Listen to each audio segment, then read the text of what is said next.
com mais capacitação até técnica. Mas Deus escolheu a nós.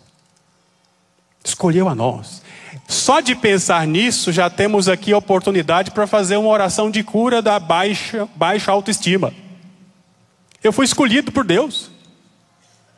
Por favor, disfarçadamente, essa pessoa que está à sua esquerda, disfarça aí. Essa pessoa que está à sua esquerda, ela sente tanta carência de Deus. Disfarça, gente. Disfarça. Mas a pessoa que está à sua direita é pior ainda.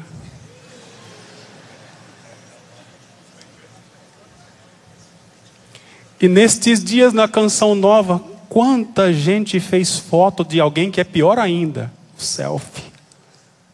Todos nós somos carentes do abraço do Pai. Todos nós necessitamos sentir este amor do Pai. Por isso essa palavra, a primeira leitura, vem para nós como um remédio. É remédio para você, meu irmão. Remédio para você, minha irmã. Porque quando a pessoa está segura do amor do Pai, ela não fica ferida por qualquer coisinha. Porque tem muito cristão, muito católico, que é católico casca de ovo. Qualquer coisa a pessoa está ferida. Está de mal, de bico torcido. Por pequenos motivos, a pessoa já amanhece com a pá virada. Amanhece com a macaca. O macaco é a macacada inteira. Porque a pessoa não está resolvida.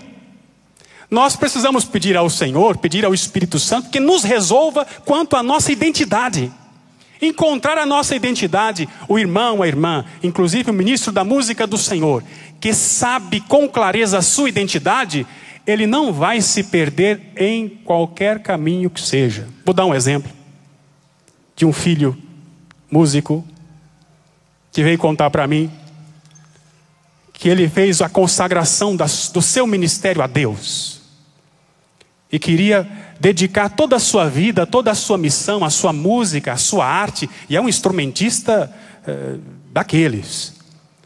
Mas passando por uma terrível crise, e na hora da crise parece que aparecem tantas propostas, e fizeram a proposta para ele acompanhar uma banda que tocavam as músicas, que se eu contar aqui você cai dor no chão a letra das músicas. Mas o aperto estava tão terrível, e ele precisando pagar uma conta lá na frente, e ele foi contando para mim das situações onde ele se dispôs a, então vou tocar. Vai me dar esse dinheirinho aqui, eu vou salvar o orçamento do mês. Quando ele chega no hotel, antes de saírem para o evento, a turma da banda, que não é a turma dele, mas ele se juntou pela questão financeira, já estava fazendo uma vaquinha para comprar pó. E aí ele falou assim, peraí, o que está acontecendo? Mas mesmo assim, eu estou apertado, eu vou tocar. Tocou. Quando acabou o evento, que ele volta para o hotel, ele tem que esperar do lado de fora, porque tinha um pessoal dentro do quarto fazendo umas coisas que eu não vou falar aqui agora, na televisão.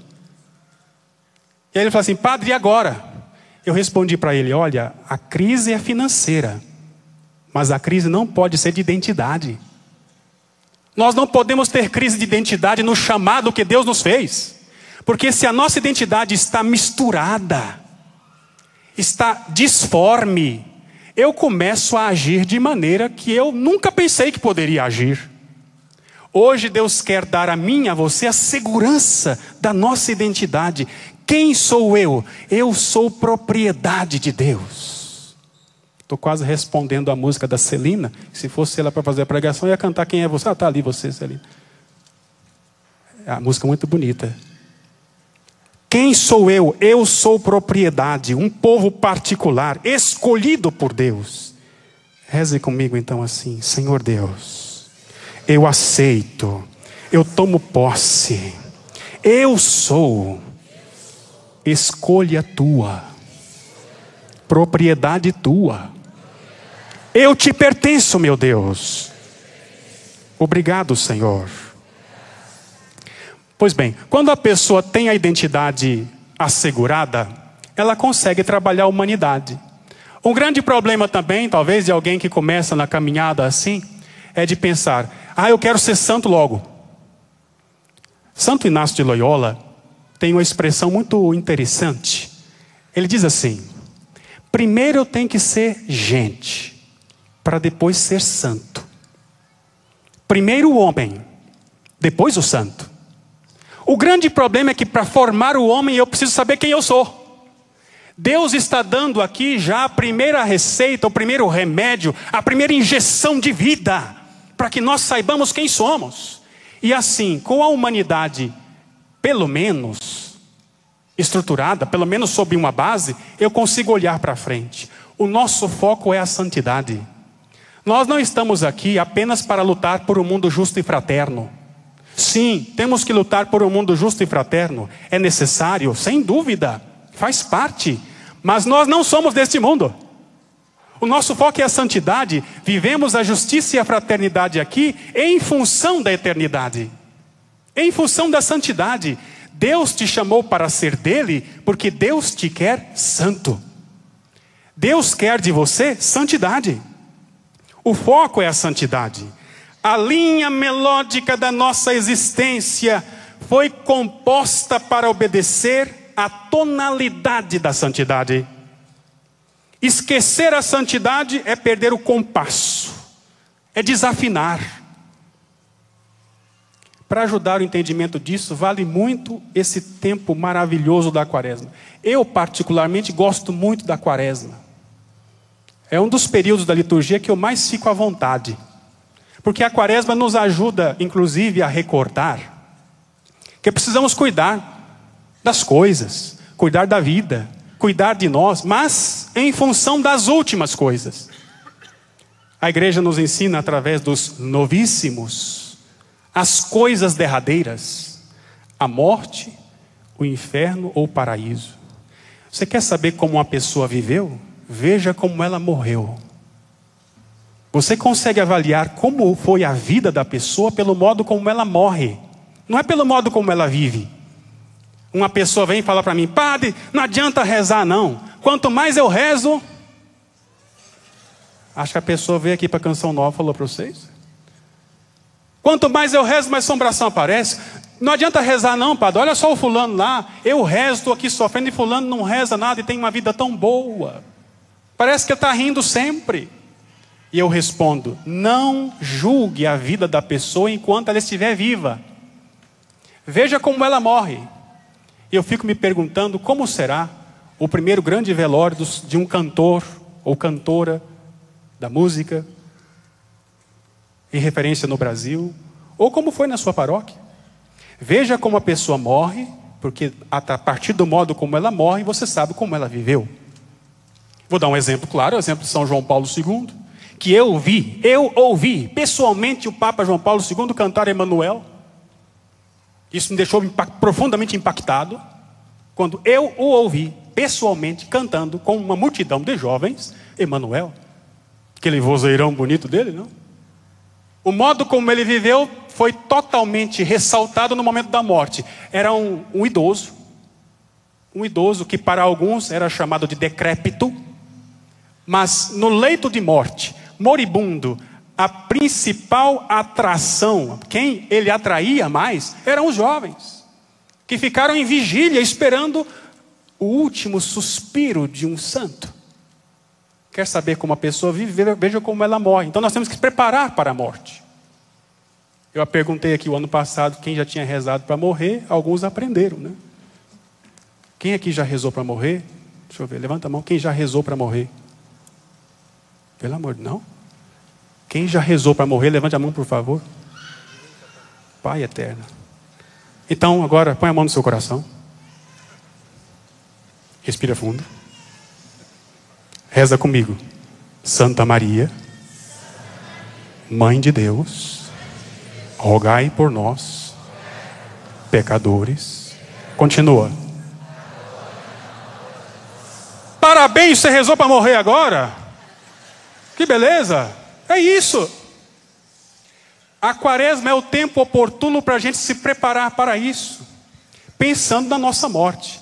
Aliás, gente, tem uma música que ela é de 1900 e Eugênio Jorge na Santa Ceia. É um mi, dá um mi aí. É muito comum na quaresma cantamos essa música, né? Pecador, agora é tempo. Quem conhece essa música, levanta a mão. Tem mais de 40 anos, isso. Vamos lá. Então, vamos lá, se você conhece, canta comigo, porque é a música da quaresma. E é uma música imortal. Ela é imortal. Toda a quaresma é bem-vinda. Vamos lá. Pecador, agora é tempo de contrição e de temor. Serve a Deus, despreza o mundo. Já não sejas pecador.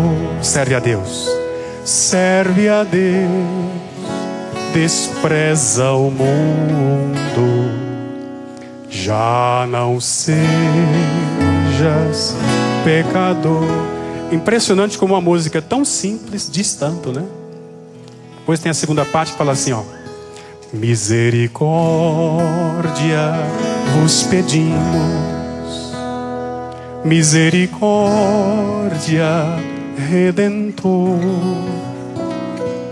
pela Virgem Mãe das Dores,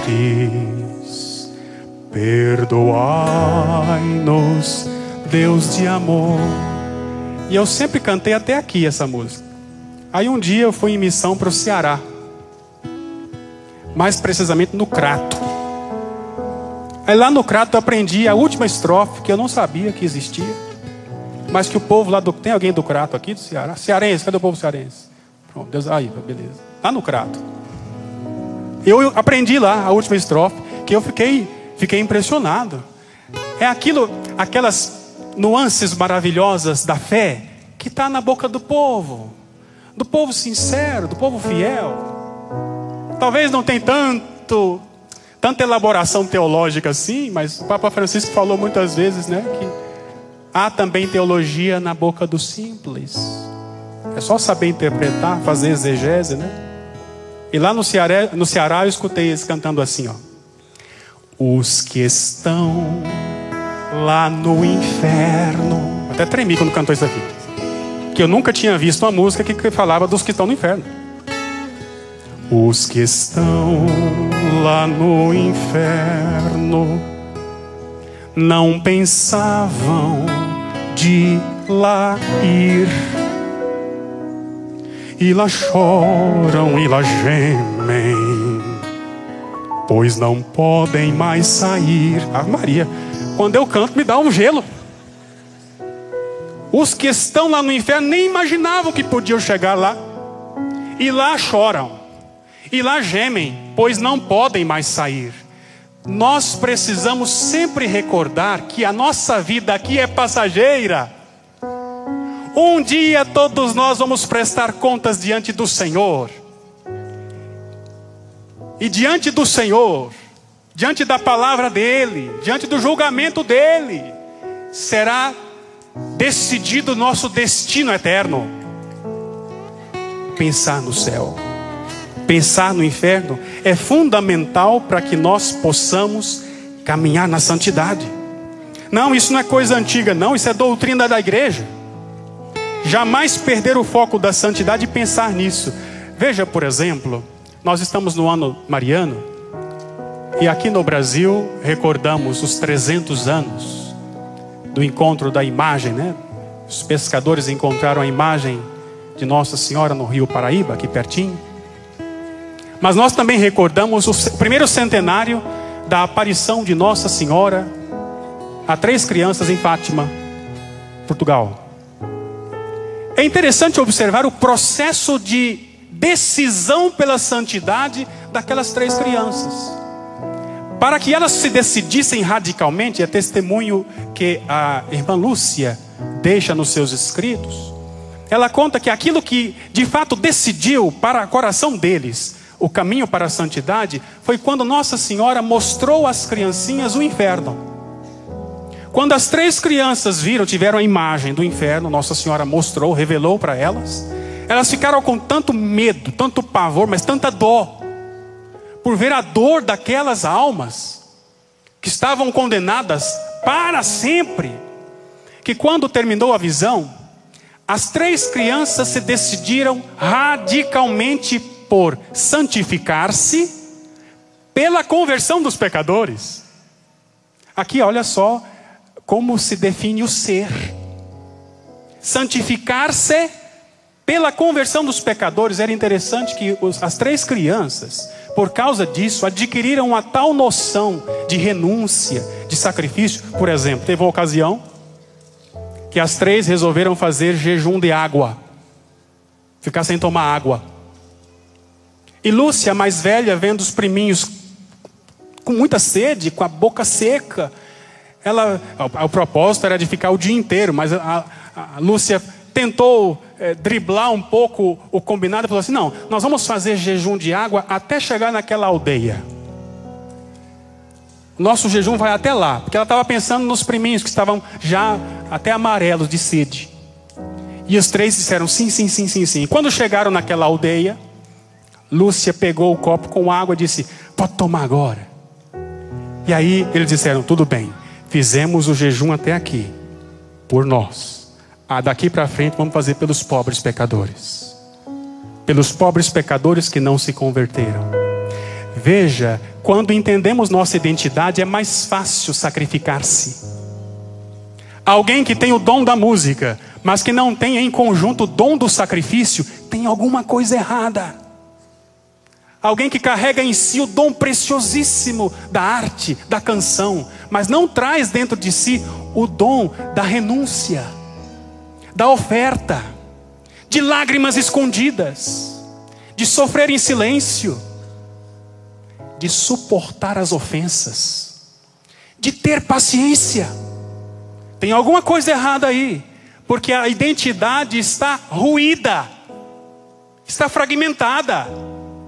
O chamado à santidade, que nós ouvimos hoje na primeira leitura, nos dá a direção. É essa direção. Agora, durante o caminho, várias coisas eu posso fazer, mas o fazer é consequência do ser. O Senhor nos dá, então, para o caminho uma orientação. E a orientação veio pelo Salmo. Ô André, canta de novo o refrão do Salmo, por favor. Cadê o André? Feliz o homem que na lei do Senhor Deus vai progredindo. Feliz aquele. Feliz é quem na lei do Senhor Deus vai progredindo. É o jeito de seguir. No rumo da santidade, como eu devo seguir? Olha a indicação. Feliz é quem na lei do Senhor Deus vai progredindo, vai progredindo. Feliz é quem na lei do Senhor Deus vai progredindo, vai progredindo. Na vida de santidade, na vida espiritual, ninguém consegue ficar parado. Ou você progride, ou você regride. Quem acha que está parado, já está regredindo, sem perceber. O Senhor nos chama para progredir. Aqui há muitos irmãos e irmãs que já há alguns anos vêm acompanhando os nossos encontros, o acampamento para os músicos. Hoje o Senhor está pedindo a você para progredir. O Senhor te pede um upgrade. É hora de subir um pouquinho. Não tenha medo de melhorar a sua música, Não tenha medo de estudar mesmo, estudar para valer. Eu conheço tantos irmãos que são autodidatas, mas que nunca pararam de estudar. Sempre crescendo, sempre se esforçando. Que bonito o trabalho da Ziza, né? Visitando o Brasil afora. Você está aqui, Ziza. O Brasil e fora do Brasil também, levando essa formação. Que bonito. Olha só, está ensinando. E quantos falam, não, eu fui lá, eu cresci, tive crescimento. Mas não apenas, eu citei a Ziza, porque eu tenho carinho por ela, mas tem tantos irmãos aqui que fazem também isso. Quantas pessoas lá naquela paróquia, que tem aquela escola de música, que tenta ensinar as crianças, os adolescentes, não tenha medo de progredir na arte, crescer na arte, aprender mesmo. Sim, olhando exemplos bem-sucedidos. Sim, observando pessoas que cresceram e cresceram maravilhosamente. Inclusive gente que não é de igreja. Tem pessoas que não são de igreja, mas que dão baita testemunha de maturidade artística, maturidade musical, maturidade de identidade. Sim, olhando aonde eles chegaram, podemos também nós sonhar e investir no crescimento do nosso talento. Mas atenção, não apenas crescer profissionalmente. Eu e você precisamos progredir também na minha vida espiritual, no meu entendimento de Deus. Quero te fazer uma pergunta. Você, meu irmão, minha irmã, ministro da música do Senhor. Que tipo de servo você quer ser daqui a 10 anos? Ah, padre, nem sei se eu vou estar vivo. Tá bom, mas supondo que você tenha o dom da vida nos próximos 10 anos. Que tipo de servo você quer ser daqui a 10 anos? Aqui eu te dou a dica de fazer um bom projeto de vida, gente. O bom projeto de vida tem que olhar lá na frente. Daqui a 10 anos eu quero estar tocando violino, violoncelo e também xilofone, de costa. Só que aí para chegar daqui a 10 anos para eu tocar isso, então, para eu chegar daqui a 10 anos fazendo isso, daqui a 5 anos eu tenho que fazer alguma coisa. Então, até 5 anos eu quero ter aprendido 2 desses instrumentos. Mas aí para chegar a 2 instrumentos, até no próximo, daqui a 3 anos eu tenho que aprender pelo menos 1. E se eu quero chegar lá na frente, então daqui a 1 ano eu tenho que começar a estudar música, estudar teoria musical. Eu faço um projeto a longo prazo, mas estabelecendo metas a curto prazo. Isso também se aplica na vida espiritual, na vida de serviço, de missão. Aprofundar e crescer no nosso conhecimento da fé, conhecimento da igreja, da religião. Aquele que aprofunda a sua fé tem força para livrar-se dos extremismos pela diminuição da ignorância. Ter bom senso. O bom católico se esforça para crescer na sua fé, no conhecimento da igreja, para ter bom senso e não ser coagido por ideologias venenosas, prejuízos. Hoje nós encontramos muita gente que faz terrorismo digital. Pessoas que deveriam ser formadoras de opinião e se tornam no meio virtual, digital, terroristas. Eu chamo muitos deles de catolibãs. Aprendi, foi com Olívia, né? Foi Olívia que deu esse nome. Catolibãs. Porque usam o pouco conhecimento da fé para atacar a fé como está sendo vivida. Pessoas que falam mal do Papa Francisco. Pessoas que falam mal dos nossos bispos e da CNBB. E nós que estamos ativos nas redes sociais recebemos perguntas. O que é que o senhor tem a dizer a respeito dos bispos da CNBB? O Senhor nos chama a progredir no conhecimento da fé, para não nos deixar arrastar por certas vozes intelectualmente invertebradas, que tentam quebrar a unidade da igreja, agindo diabolicamente, porque o diabo, a palavra diabo significa aquele que divide, aquele que separa. Meu irmão, minha irmã, a igreja é santa e pecadora. E as situações difíceis da igreja, os pecados, as coisas erradas, a igreja tem mecanismos para lidar com estes problemas. A igreja não precisa lavar a roupa suja na internet. Alguém que quer progredir no conhecimento da fé e progredir na própria identidade, precisa livrar-se desse tipo de comportamento. Quem é músico, você na sua cidade é referência para tanta gente, você não pode curtir e compartilhar certas coisas da internet. Certos posts, certas coisas, sem pensar. E agora virou uma febre de compartilhar a frase do Papa Francisco que ele nunca falou. Eu acho que esse é o Papa que mais falou sem falar. Veja que lindo esse texto do Papa Francisco. Vai ver, é do poeta, não sei das quantas.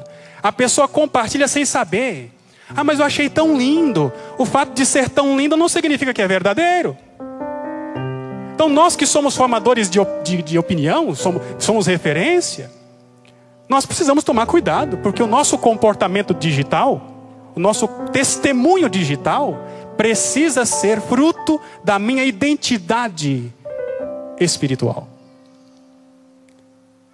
Progredir no conhecimento da fé. Progredir no conhecimento da... Ah, mas eu não aceito certas leis da igreja.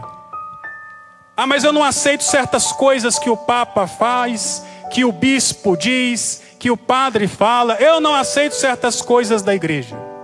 Olha, gente, enquanto a gente ficar preso na lei, nós seremos escravos bem comportados. Nós temos que ultrapassar a lei e chegar até o coração do legislador. Quando temos contato com o coração do legislador, entendemos a lei. Eu li num livro de um autor, há muitos anos atrás, que ele dizia que os 10 mandamentos, segundo o texto bíblico, é uma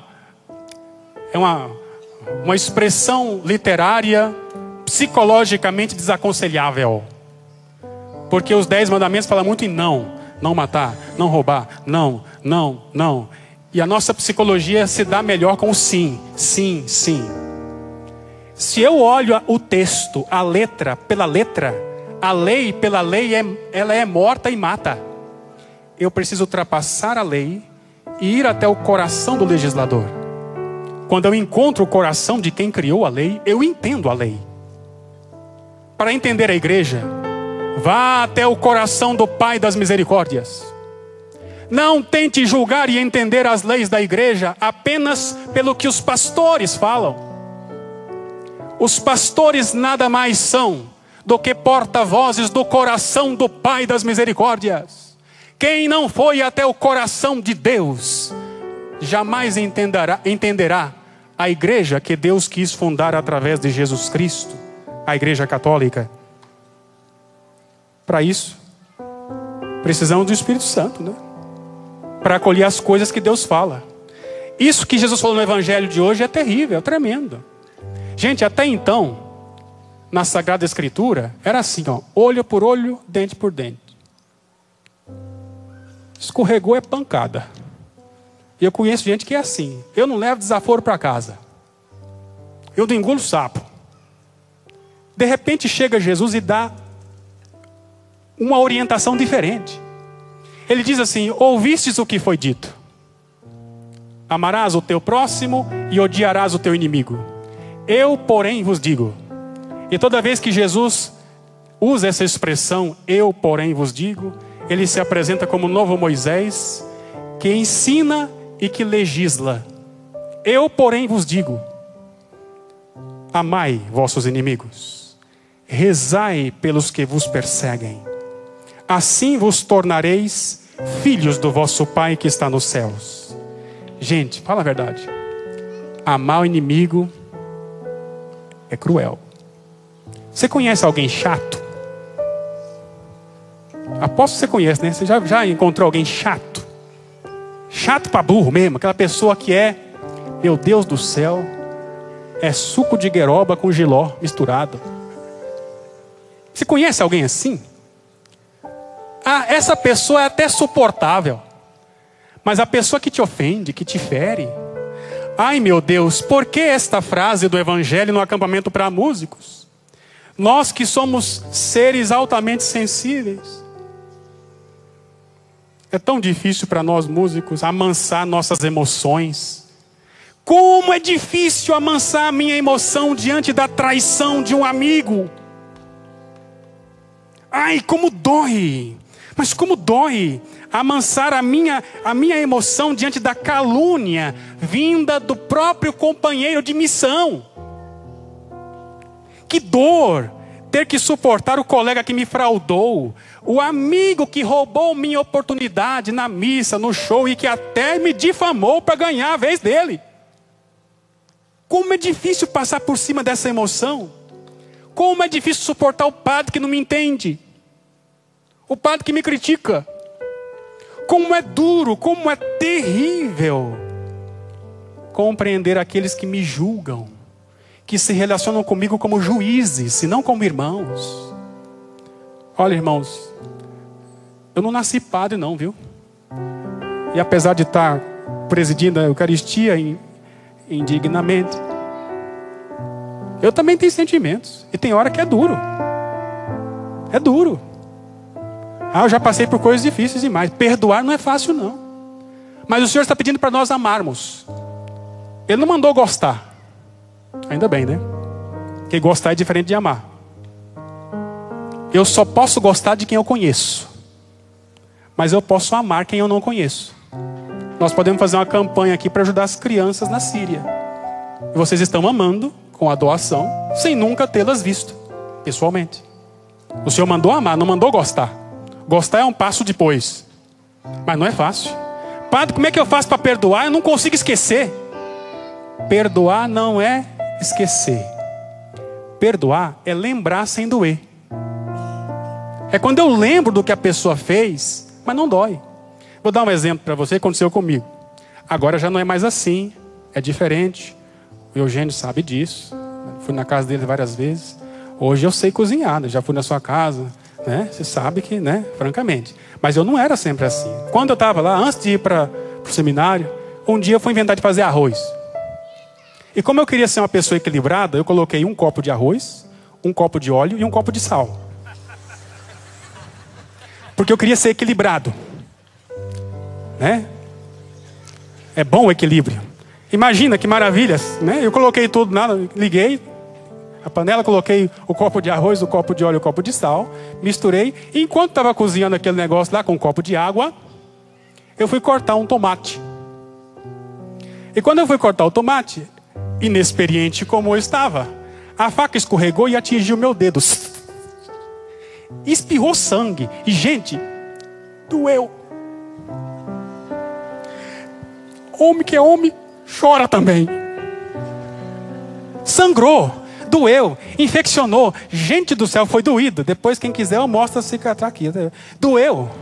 E passou uma semana com aquela dor, o dedo inchado, o dedo parecia 2. O tempo passou, gente. Hoje eu olho para a minha cicatriz, eu lembro do corte, eu lembro do sangramento, eu lembro que eu chorei, mas não dói. Isso é o perdão. Você vai lembrar da pessoa que te fez, lembrar do que ela fez, lembrar da palavra, lembrar de tudo, mas o coração curado tem cicatriz, não tem ferida aberta.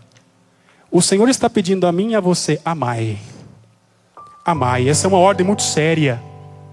A palavra diz que ainda que eu fale a língua dos homens e dos anjos, ainda que eu cante em várias línguas, ainda que a minha música atinja 300 milhões de visualizações, ainda que eu tenha bilhões de cópias vendidas, se não tiver amor, não vale nada. É inútil, é lixo. O Senhor está dando a mim e a você uma ordem: amai. Observe bem que o verbo está utilizado no imperativo. Amai. Ele não está sugerindo.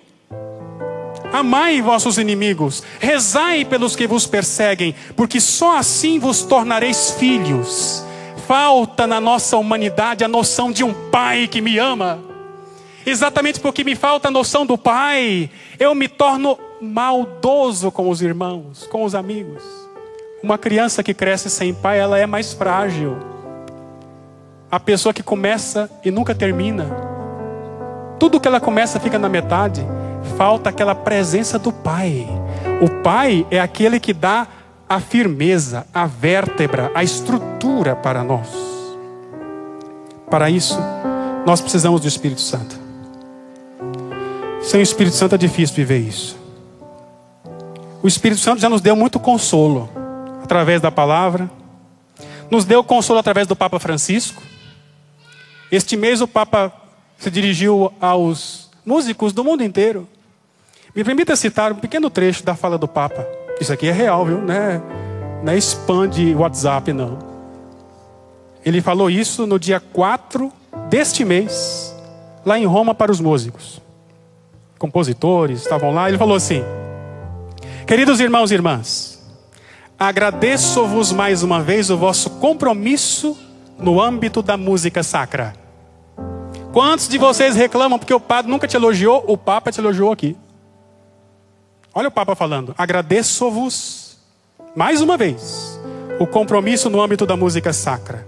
que vos acompanhe a Virgem Maria, a qual no Magnificat decantou a santidade misericordiosa de Deus. Olha só a palavra do Papa Francisco: encorajo-vos a não perder de vista este objetivo importante, ajudar a Assembleia Litúrgica e o povo de Deus a experimentar, olha só, experimentar e participar. O Papa não joga a palavra fora. Experimentar e participar com todos os sentidos físicos e espirituais no mistério de Deus. Quem ministra a música precisa favorecer a pessoa a experimentar o mistério de Deus em 6D. Não é em 3D, em 6D. Todos os sentidos. Volta ao texto do Papa. A música sacra e o canto litúrgico têm a tarefa de nos conferir o sentido da glória de Deus, da sua beleza, da sua santidade, que nos envolve como uma nuvem luminosa. Hoje de manhã o Padre Joãozinho falou da nuvem. Eu não estava aqui, mas eu estava ligadinho. Olha o Papa pedindo aqui que nós ajudemos as pessoas com o nosso dom a sentir, a experimentar a nuvem luminosa, a nuvem do Espírito. Os dons do Espírito Santo estão aí para nos ajudar. Tudo começa, gente, pela docilidade para com os dons do Espírito Santo. Estamos celebrando 50 anos, o Jubileu de Ouro da Renovação Carismática Católica. Eu quero pedir licença para dar o meu testemunho. Eu não nasci padre. Eu sempre quis ser normal, nunca consegui. Não nasci padre. Eu já exercia o ministério da música antes de ser padre. Há mais de 20 anos que eu lido com a música. Lá na minha paróquia, quando surgiu o primeiro grupo de oração, pediram que eu fosse tocar no seminário de vida no Espírito Santo. Dá licença porque eu tenho que falar isso. Naquela época, eu era o melhor músico. Só tinha eu. Me chamaram porque não tinha outro. Não tinha outro para tocar, então me chamaram. Então eu era o melhor músico. Em terra de cego, quem tem olho é caolho. E lá fui eu tocar, mas eu não gostava de carismático. Aliás, eu tinha raiva de carismático. Eu chamava carismático de cara asmático. Não gostava. Aquele povo rezando tudo junto. Aquele negócio de ficar torcendo lâmpada o tempo todo. Não gostava. Eu tinha o giriza. Mas, como só tinha eu para tocar, eu fui. E falei, ó, desde que vocês não me obriguem a fazer nada. E o pregador falou sobre o Espírito Santo. Sobre o poder do Espírito Santo. O Espírito Santo que nos dá a capacidade de amar e perdoar. Porque é Ele que dá essa graça. E o Espírito Santo que dá também os dons. O dom das línguas, o dom da profecia, o dom de ciência, o dom de discernimento, o dom de fé e milagres. E eu ouvindo a pregação, achei muito bacana a pregação. E lá, quando terminou a pregação, começou a oração. E eu tocava, mas eu tocava mais como espectador do que como participante. Só para ver o que acontecia. E eu me lembro que aquela música de 1900 e Rapadura Diet, Lá menor. Espírito. Quem lembra dessa música? Quem lembra? Quem lembra? Tem mais de 40 também. Eu comecei a tocar essa música e ficava com o olho fechado e o outro aberto, olhando a reação das pessoas. E quando a gente cantava e o pregador conduzindo a oração, de repente uma pessoa caiu, igual uma manga verde. Puf. Eu falei assim, vixe, essa aqui tomou todas. O outro começava a chorar e balançava o ombro, que tem gente que tem uma arte para chorar, sabe? Chorava balançando o ombro, falei assim, nossa, isso aqui certamente o marido colocou um par de chifre nela. Outros dois se abraçavam, eu falei assim, tá aproveitando para se abraçar agora na oração. Porque eu não acreditava naquilo. E fizeram oração pedindo que o Espírito Santo viesse, etc e tal. Quando terminou a oração, o pregador perguntou assim, irmãos, quem de vocês não sentiu a presença do Espírito Santo? 6 pessoas levantaram a mão e a sexta era eu. Eu levantei de propósito, só para provocar. E aí o pregador falou assim, então vamos chamar os irmãos que não sentiram nada, fica aqui no centro. E convidou toda a assembleia para rezar por aqueles 6, inclusive eu, que não tinham sentido nada. Não tinha sentido o Espírito Santo. E começaram a rezar, e rezaram com força, gente. Mas rezaram mesmo para valer. Quando terminou, o pregador perguntou: quem, irmãos, vocês 6, alguém não sentiu a presença do Espírito Santo? 4 não sentiram a presença, desses 4 eu era um. Aí o pregador: então os irmãos aqui, os 4, fica aqui de mão dada, e nós outros vamos rezar por vocês. Aí eu peguei na mão da direita, da esquerda, e pensei assim: se esse aqui começar a cair, eu levanto ele. E se esse de cá começar a rir, eu faço cócega. Começar a chorar, eu faço cócega. Porque aqui, que bobeira. E rezaram, e rezaram, e rezaram com força. Rezaram com força. Quando terminou a oração, o pregador: irmãos, vocês 4, alguém de vocês ainda não sentiu a presença do Espírito Santo? Só um levantou a mão. Adivinha quem fui? De propósito. Que gente, eu sou ruim, mas eu era pior. E aí o pregador disse: então tá bom, vamos chamar o irmão, vamos rezar pelo irmão músico. Aí me colocaram de joelho. Enquanto eu ajoelhava, ele mandou chamar aquelas senhoras da intercessão. Sabe aquelas senhoras que quando reza chove? Conhece? Tem aquela senhora que quando reza chove, e quando ela para de rezar, para de chover. É impressionante. Aí chamou as senhoras, vieram as senhoras. Aí puseram a mão ali. Ele aproveitou e chamou o coordenador diocesano, o coordenador da cidade. E puseram a mão e começaram a rezar. E rezava. E aí começaram a empurrar meu ombro. E fazia assim. E eu duro igual uma alavanca, né? E eu falei: aqui eu não caio não. Aqui eu monto no burro, mas não caio do burro. E rezava. E punha a mão na minha cabeça e balançava a cabeça. E eu duro feito uma alavanca. Quando terminou a oração, o pregador perguntou: irmão músico, você sentiu o Espírito Santo? Eu olhei para ele, pro povo, respirei bem fundo. Respondi: não. Aí o pregador, num gesto de muito discernimento, falou: gente, intervalo para o lanche.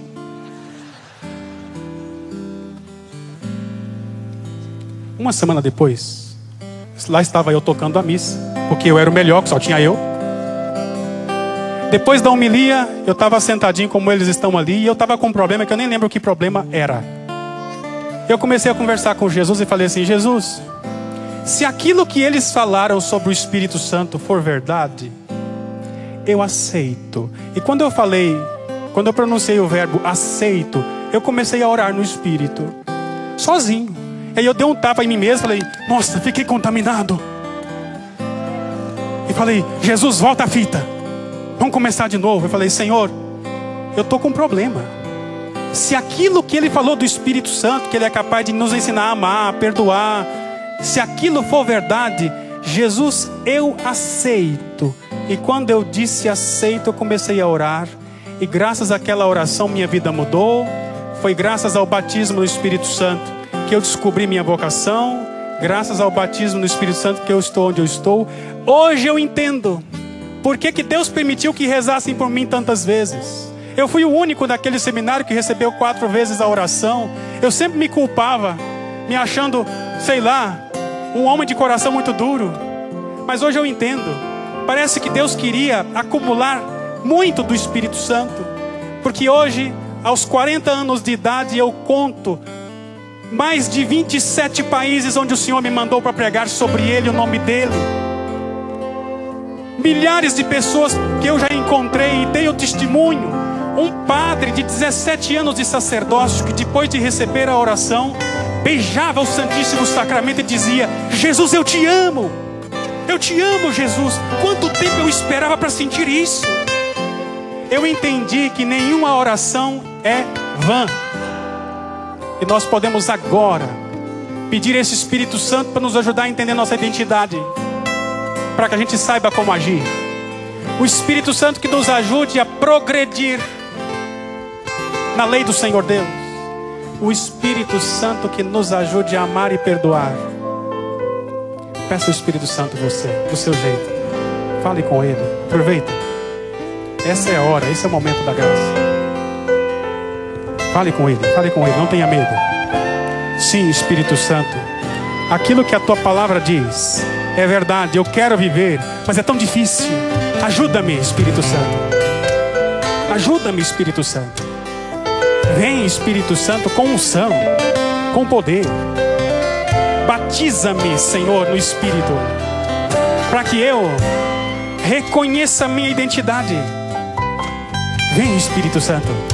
Fale com Deus, e se você quiser pode ir ficando em pé. Se você quiser pode levantar os braços. Vai falando com Deus, vai pedindo. Aproveita. Este é um lugar de milagres. Este santuário é um lugar da manifestação de Deus. Peça, peça. Vem, Espírito Santo, ajuda-me na minha missão, no meu ministério, na minha identidade. Vem, Espírito. Vem, Espírito. Socorra-me, Espírito. Batiza-me, Espírito. Vem, vem, Espírito Santo. Espírito. Espírito. Força. Espírito. Espírito Santo. Pode ser melhor. Peça, clame com confiança. Espírito.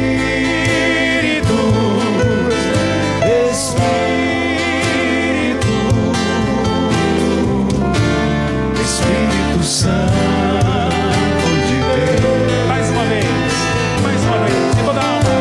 Espírito, Espírito, Espírito Santo de Deus. Vem controlar todo o meu ser, pedimos. Vem controlar.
Vai suavizando até o silêncio e deixa que no silêncio o Espírito complete o que ele começou.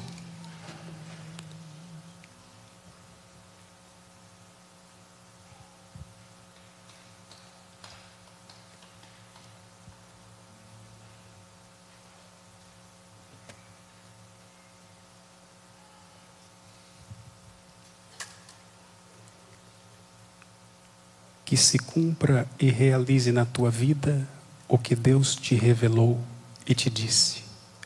Em nome do Pai, e do Filho, e do Espírito Santo. Amém. Diz para quem está do seu lado: você é escolhido e amado pelo Pai das misericórdias. Nós somos escolhidos e amados pelo Pai das misericórdias. Amém. Podemos agora nos sentar. que abra a mente dessas pessoas para que elas possam descobrir que a vida vale a pena. Eu, como comunicador, como padre, eu só vou onde eu posso levar Jesus comigo.